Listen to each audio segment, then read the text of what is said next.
Best health packages up to 80% discount. Tirumala Diagnostics. నమస్కారం doctor Shri ఆచార్య రామకృష్ణ స్వామి గారు. నమస్కారం అండి. ప్రీవియస్ వీడియోలో మనం ఏది మాట్లాడుకోవాలనుకున్నా అంటే ప్రతి దాంట్లోనూ ఒక లైఫ్ స్కిల్కి సంబంధించింది అండ్ సంపద సృష్టికి సంబంధించినటువంటి ఒక ప్రిన్సిపల్ని ఖచ్చితంగా చెప్తారు. నిన్ను మార్చేది నీ ఆలోచన మాత్రమే, ఇంకొకటి ఏది కాదు. మైండ్ సెట్ మీద ఏదైనా సరే డిపెండ్ అయి ఉంటుంది. మన ఆలోచన మనల్ని ఏ విధంగా తీసుకువెళ్తుంది అని అంటే మనం ఆలోచించే విధానాన్నే మనం నడిపించుకోగలుగుతాం అనేటువంటి మన జీవితం. అదే మన జీవితం.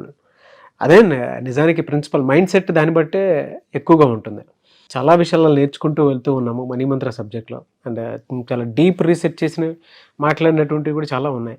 Thank you so much for that. So ఈ వీడియోలో ఏం చెప్తున్నారు? నేను ఈ మధ్య ఒక ఫ్యామిలీని కలిసాను. చాలా రోజుల తర్వాత అనుకోకుండా మా ఊరు వెళ్ళినప్పుడు ఒక ఫ్యామిలీని కలిసాను.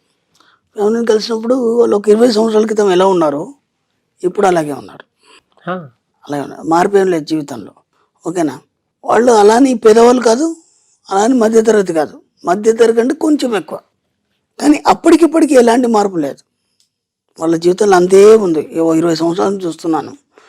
నీ మధ్య వెళ్ళినప్పుడు ఒకసారి కలిసినప్పుడు వాళ్ళ పరిస్థితి ఎలా ఉందంటే, వాళ్ళు ఏమంటారంటే, నేను దేనికోసం ఆతృత పడను, దేనికోసం కొత్త ప్రయత్నాలు చేయను, ఉన్నదాన్ని నేను సరిపెట్టుకుంటాను.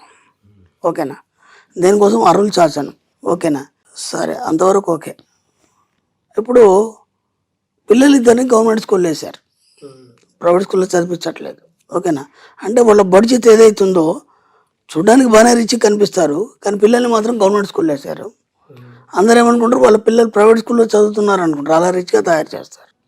ఇంకా కొన్ని ఎలా ఉంటాయంటే, వాళ్ళు అసలు విషయం వేరు, బయటికి చూపించుకునేది వేరు.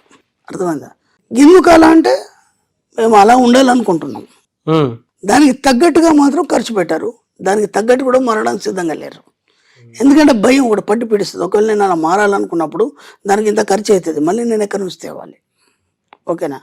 ఇలాంటి భయం చాలామందికి పట్టి ఉందండి. చాలామంది కుటుంబాల్లో చూశాను. నాకు తెలిసినంత మట్టుకి నా దగ్గరకు వచ్చే వాళ్ళకి కానీ, లేకపోతే నేను ఎన్నో కుటుంబాలను చూశాను. వాళ్ళు ఏం చేస్తారంటే వాళ్ళ పరిధిని దాటి పెట్టిపోరు. అర్థమైందా?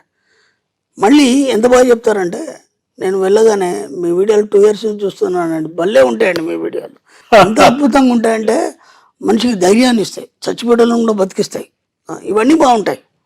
ఒక్కటి కూడా పాటించారండి, ఒక్కటి కూడా.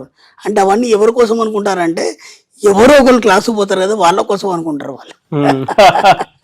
ఇది మా కోసం కాదు, ఎందుకంటే వీడు మనవాడే కదా, వీడు చిన్నప్పటి నుంచి చూస్తున్నాం కదా, మనవాడే కదా, ఏముంటుంది ఇంక ఇంతకంటే ఎక్కువ. మరి కనీసం ఒక యాటిట్యూడ్ మారింది, వీడు ఇంత ముందులాగా లేడు, ఇప్పుడున్న సిచ్యువేషన్ వేరు, కనీసం మనం దానికి ఫాలో అయిన ఒక చిన్న ప్రయత్నం కూడా చేయరు. అర్థమైందా? ఇలా చాలామంది అనుకుంటూ వాళ్ళ జీవితాల్ని అక్కడికే ఆపేస్తున్నారు. వాళ్ళు ఎక్కడ కూడా ఒక అడుగు కూడా ముందుకు తీసుకెళ్ళటం లేదు వాళ్ళు. అర్థమైందా? ఇక్కడ విచిత్రం ఏంటంటే, వాళ్ళు అలా అనుకుంటున్నారు, ఆ పిల్లలు మాట్లాడతారు.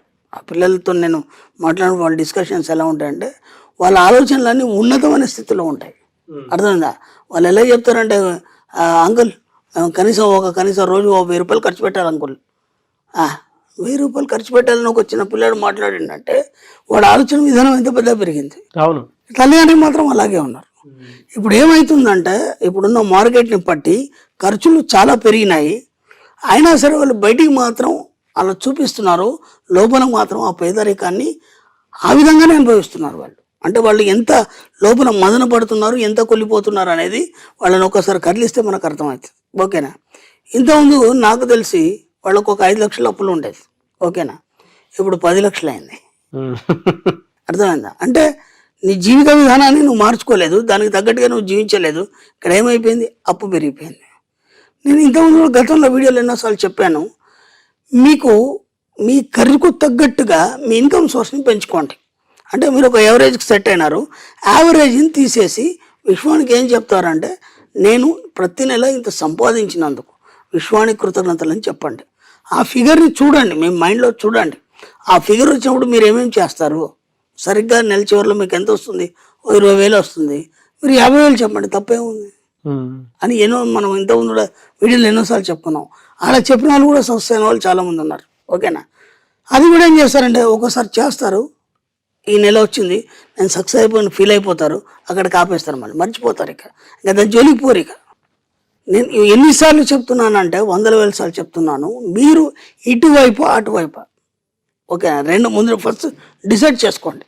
ఈ గట్టును ఉంటావా ఆ గట్టును ఉంటావా పాట ఉంది కదా, నువ్వు ఈ గట్టును ఉంటావా ఆ గట్టును ఉంటావా ముందు డిసైడ్ చేసుకోండి. ఖచ్చితంగా డిసైడ్ చేసుకొని ఆ గట్టును ఉంటే మీ ఇష్టం, మాకు సంబంధం లేదు. ఈ గట్టు కోసం మాత్రం ఇవన్నీ ఖచ్చితంగా చేయాలి. నాకు ఎంత బాధ అనిపించింది అంటే పిల్లల ఆలోచనలు ఉన్నతంగా ఉన్నాయి, వీళ్ళు ఉన్నతంగా కనిపిస్తున్నారు, లోపల మాత్రం కుమిలిపోతున్నారు వాళ్ళ జీవితాలు. కానీ ఆ చూస్తుంటే ఒక్కొక్క సిచ్యువేషన్ దగ్గర ఉన్నప్పుడు మనం ఎప్పటి నుంచి చూస్తున్నప్పుడు మనకు అర్థమవుతాయి కదా. పోనీ మీరు అలా అని చెప్పి ఏమైనా సాధించారా? దాదాపు 40 సంవత్సరాలు వచ్చినాయి, 50 సంవత్సరాలు వచ్చినాయి, నాకంటే పెద్ద ఫ్యాన్ పెద్దవాళ్ళు వయసులో కూడా. ఏమైనా సాధించారంటే ఏమీ సాధించలేదు.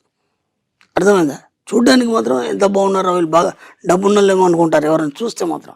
ఏమైనా సాధించారా? చివరికి వస్తే వాళ్ళకున్న ఒక 2-3 ఆస్తులు కూడా అమ్ముకున్నారు. అది ఎవరికి తెలియదు, మళ్ళీ తెలియనియరు కూడా. ఇప్పుడు అది ఏమైపోయిందంటే వాళ్ళకు తెలియకుండానే ఇక్కడ ఏం జరుగుతుందంటే మన సబ్జెక్ట్లో వీళ్ళు ఇలా ఎందుకు తయారైనంటే వాళ్ళకి తెలియకుండానే వాళ్ళది వాళ్ళు తక్కువగా భావించుకోవడం. బయటికి మాత్రం రిచ్గా కనిపిస్తున్నారు, లోపల మాత్రం వాళ్ళది వాళ్ళు నేను అది సాధించలేను, నేను అది చేయలేను, అనవసరంగా నేను దాని వైపు ఎందుకు వెళ్ళాలి, అనవసరంగా నేను హడావుడు ఎందుకు పడాలి అనే ఒక భావన ఏం చేస్తుందంటే లోపల వీళ్ళని మొత్తం కుంచిపజేస్తుంది. ఇది ఎంత గంభీరంగా ఆలోచిస్తే మనకు అంత ఈజీగా అర్థమవుతుంది. వినడానికి చాలా ఈజీగా ఉంది కానీ అలా కుళ్ళిపోయే వాళ్ళు చాలామంది ఉన్నారు. అర్థమైందా? కాబట్టి ఒక్కసారి ఆ యొక్క సిచ్యువేషన్ బయట తీసేసి ఆ సిచ్యువేషన్ నుంచి బయటకు వచ్చి న్యాచురల్గా మీరు ఎలా ఉండాలనుకున్నారో అలాగే ఉండండి.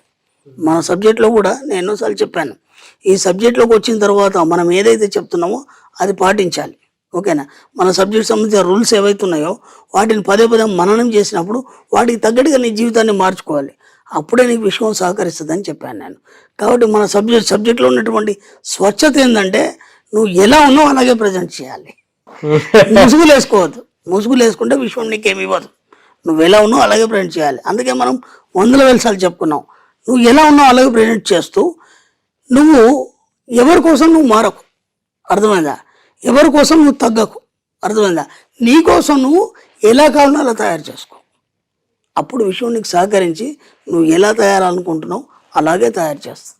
కాబట్టి ఎక్కడ కూడా దయచేసి లోపల ఒకటి బయట ఒకటి ఉండకుండా కనీసం మిమ్మల్ని మీ లైఫ్ అయిపోయింది, పిల్లల కోసమైనా ఒకసారి ప్రయత్నం చేయండి. ఆ లైఫ్ లగ్జరీస్ లైఫ్ ఎలా ఉంటుంది, వాళ్ళకి ఎంత అందిద్దాం.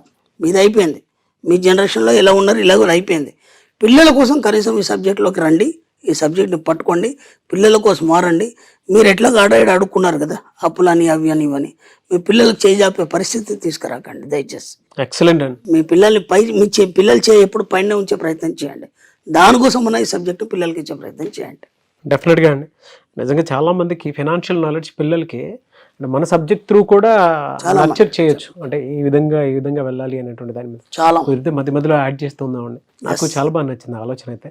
అన్నీ అనేది పైకి ఒక రకంగా ఉంటారు, లోపల ఒక రకం ఉంటున్నారు, వాళ్ళు కుమిలిపోతున్నారు. అలాగని పిల్లలకి న్యాయం చేయలేకపోతున్నారు. వయసు అంతా అయిపోతుంది, ఇంకెప్పుడు చేయగలుగుతారు? చివరికి వస్తే మళ్ళీ ఏముండదు. అవును, ఆ పిల్లలకు అగమ్య గోచరమైన పరిస్థితి. కాబట్టి ఈ సబ్జెక్ట్ కనీసం పిల్లలకని ఇవ్వండి, వాళ్ళ కోసం మీరు మారండి కొద్దిగా చివరి టైం. థ్యాంక్ యూ అండి. Thank you so much doctor Shri Acharya Anantakrishna Swami గారు. థ్యాంక్ యూ అండి.